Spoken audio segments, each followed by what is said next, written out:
Okay, let's be real here. We all knew that Norman was alive. However, what was really surprising about this chapter is the fact that he came back so early. And what I mean by that is we knew he was probably alive because we didn't never see a body. And it was common sense, okay? If you've read enough manga, seen enough anime, you know if there is no body, usually the character is most likely alive. And so that's why many speculated that he's probably alive. And also the way it was done, too, is just very suspicious. Well, anyways, what's really shocking about this is that Norman, he came back so early. I mean, it makes sense for him coming back at this time frame of the story. It just, like, you'd think the author would have had Norman come back maybe a little bit later, maybe at chapter 100, maybe a little further in instead of this point, because it feels a little bit too soon, in my opinion. In some ways, it feels a little bit too soon for Norman to come back this early, especially with everything going on. I just feel like it would have been even better to have it saved until something really crazy happened for Norman to finally pop up. But that is a quick question I want to ask. How do you all feel about Norman coming back this early on? I mean, I know it's been a while, but I mean, even then, though, it just feels like, in some ways, this is a little bit earlier than you would think it would be, especially for something like Norman surviving or whatever he is doing. So, actually, be honest with me and let me know in the comments below how you actually feel about that. So, let's get right into it. This chapter. So, this chapter is entirely focused on Norman and his situation and what has basically been going on since we left him a long time ago. So, Norman, he is obviously at the test facility, the new plantation that was created that, William Minerva mentioned to Emma a couple of chapters ago. This new test facility, as we all speculated, is definitely being used to farm Norman. And what I mean by that is create clones, copies of him. Now, there is something I do want to point out about this facility, okay? And it's a big thing that opens up a lot of mysteries for going forward with this arc. Number one, okay? When Norman is walking through the hallway, and, he's being guided by the scientist in front of him and the scientist behind him, when he's walking through that, hallway, that long hallway, you see how he looks at the glass and you see his reflection. And that basically implies that Norman cannot see through the glass. It's just a one-way mirror, because on the other side of that, you see all these grotesque looking children that look, completely different, but they do have some facial, characteristics of Norman. So they are similar, but they just look very deformed. And the best thing you can get for that is, okay, obviously some clones going on. They're cloning Norman. It's common sense. And this kind of lets us know more about Adam, and that, in fact, he is definitely a clone. This would also explain why he would know Norman's number, because if it's a one-way mirror, that means that Adam was looking at Norman's number through the one-way mirror, and he was just, looking at it, and just that's the only thing he could say.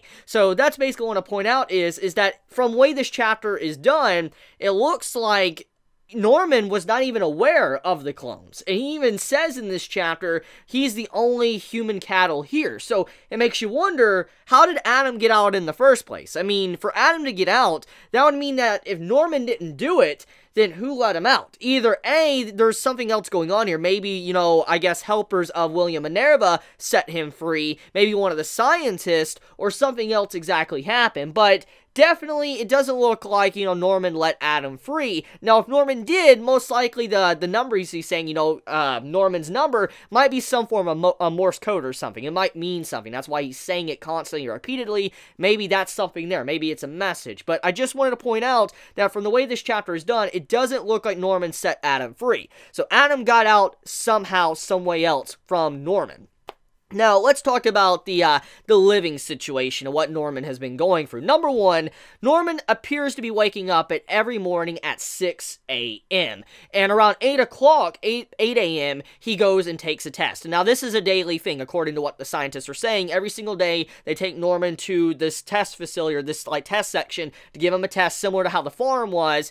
And every day, they ramp up the questions and make it harder and harder. And always, Norman comes on top. He always, passes with flying colors. colors, always gets everything correct, and these tests usually have over 200-something questions, which is just ridiculous. So it shows the level of intelligence of Norman compared to everyone else. And as we all know, if you know, to kind of refresh all of you, Norman as a character, he was always the brains in the group. I mean, Ray and Emma, they're very intelligent, but when it came to Norman, he was always vastly superior when it came to his intellect. He was honestly carrying a lot of plot threads throughout the first portion of The Promised Neverland because of his superior mind. I mean, you can't even argue. He was constantly helping out setting, you know, for battle plans or whatever for the farm to escape for many chapters. So when you look at it, Norman has always shown that he's intelligent, and we're just seeing it once again in this chapter, and the scientists are just thoroughly impressed with it. Now, getting into the other details of his living arrangement, it doesn't look like Norman has a lot of freedom. It doesn't seem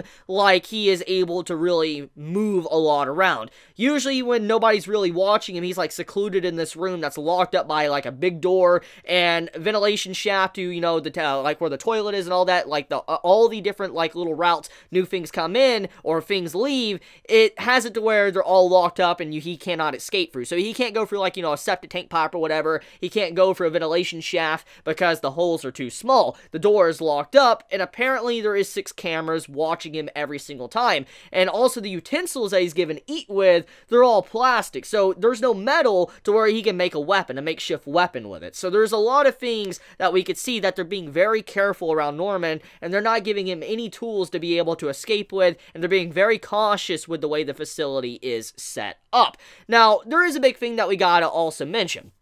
He is obviously being taken well care of. They're definitely taking care of him in a proper way. I mean, he's getting proper food. You can see by the food that he got in this chapter. He's getting a proper schedule. It doesn't look like they're trying to stress him out from the looks of it. And I'm going to assume since, you know, he was in a healthy condition with that AI program talking to him like at the beginning or whatever, I'm assuming that they're allowing him to exercise every single day. So he's getting a certain amount of time to exercise, and, you know, he's getting his own free time to read books or whatever. So he does have some freedom, but overall he is more restricted than he ever was at the farm plantation because of how this is being shown in this chapter. So Norman is in quite the spot. Like, he is completely trapped right now, but right now he's trying to figure out a way to break out. How can he get out of this? And my only assumption, the only way possible he might be able to get out of this farm after looking at this chapter is either at the time to when he's being transferred by the scientist to his room, or the other way is like some form of exercise routine he does, because we know for a fact he has to be getting some exercise. So it might be the fact that when he's doing exercise, maybe he's outside or something, maybe he has a chance to escape there. That's my only assumption, and the only way he could possibly break out of this place without the help of someone else really doing something big. For instance, one of the scientists trying to help him. So, yeah. Now, anyways, let's talk about the situation with the charts, okay? So the scientist, after analyzing, you know, Norman, they said that this man is absolutely exceptional. Like, his mind and everything, his intellect is on a whole new level. And even though he is passing with flying colors, he continues to stay off the chart. Now, my impression of what they mean by chart is most likely the, you know, the chart to feed the demons. For instance, the shipping chart. Like, you know, he's being fed to the demons like they're going to harvest his brain. I'm assuming that's what they mean by chart. And the only reason why he's staying off the chart, even though he's so smart, is because he is too smart. Let me go into that. So, here's the big thing that we could see from this, you know, farm right now, this new test plantation, is the fact that they're trying to make more Normans. We see the children in this chapter, they look very deformed and disgusting looking, and you can see how some look genetically modified to be a lot taller, buffer, swole, and all that, and some have, like, very massive looking brains and stuff. It's very creepy and grotesque when you see some of those children. And the best thing you get out of this is that they're failed experiments. They're failed experiments or clones of Norman, and Adam is definitely one of them. For instance, they were trying to make a body that's very swole for more meat can be on it, but also keep the brain of Norman. And here's basically an analogy to explain it. They're trying to make the perfect Norman. Norman right now, he may have an insane brain, okay? His brain is insane, but at the same time, though, his body isn't the best. He doesn't have a lot of meat on his body. So if they're trying to clone Norman, they're trying to figure out a way to make an even better Norman. They're trying to make a better product. That's what they're trying to do.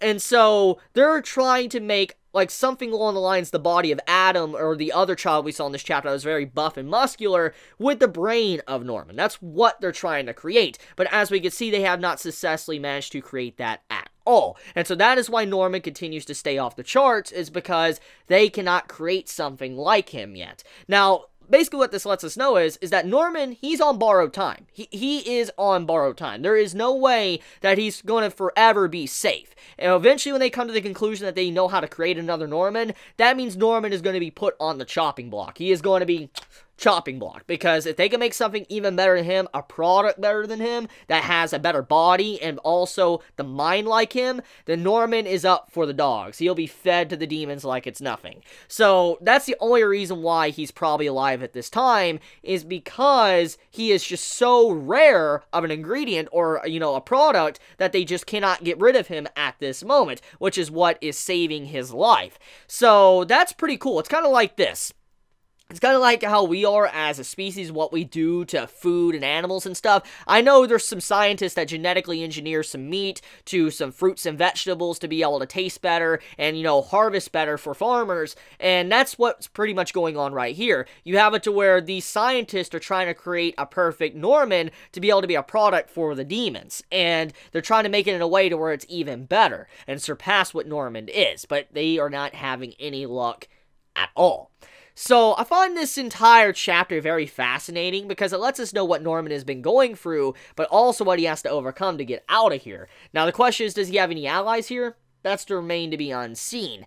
Now, getting off of that, though, because it's incredibly simple, and I think many can kind of understand that, let's talk about two little segments of this chapter that kind of threw me for a loop and I thought was very mysterious. Number one, when the chapter opens up, you see the globe. You see, like, the planet globe. You know, like what you would see in a science class or whatever, or history class, you see, like, the planet, a globe of the planet, like a 3D model and stuff.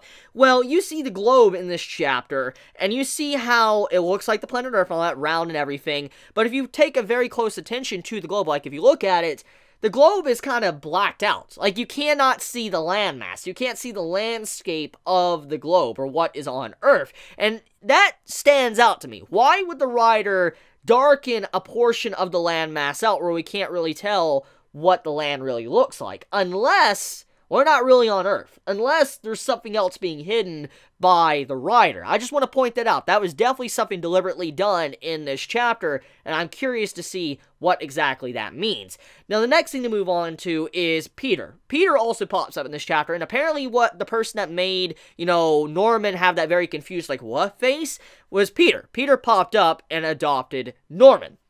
Now, this most likely can imply that, you know, Norman could be related to Peter in some way. But at the time, though, he is being used as a way to create more clones of him. But whatever that may be, though, Peter's face was shaded out. And that is very strange to me. And you want to know why? Because less than like 2 chapters ago, the writer revealed Peter's face and William Minerva's face. And so, to shade out Peter's face in this chapter, it doesn't make a lick of sense to me. I mean, look, if Peter was revealed a long time ago, like he popped up in an earlier chapter and stuff before we found out who he was, then I would understand why the face is shaded. But for the face to be shaded when we've already seen Peter's face, and he even mentions he is Peter, I'm just like, why would the writer or artist shade out the face? What's the purpose of that? There's not really much of a purpose, because it's, even if it's trying to build up tension, shading out the face doesn't make much sense, because we know what he looks like, unless something has happened. I mean, many might say, like, Chibi, look, maybe he's aged, and they just don't want you to see how much he's aged. That could be it, but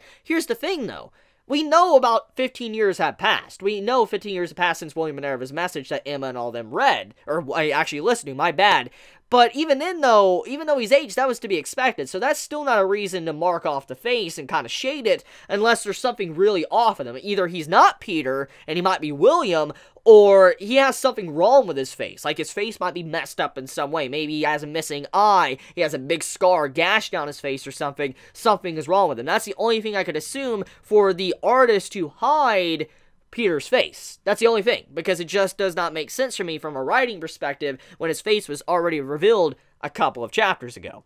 So anyways, that's pretty much it when it comes to the chapter. The chapter's a very good chapter of The Promised Neverland, and I'm kind of curious to see where it's going to go and how Norman's going to get out of this situation and see, you know, how he can continue to play this game, this survival game, to stay alive.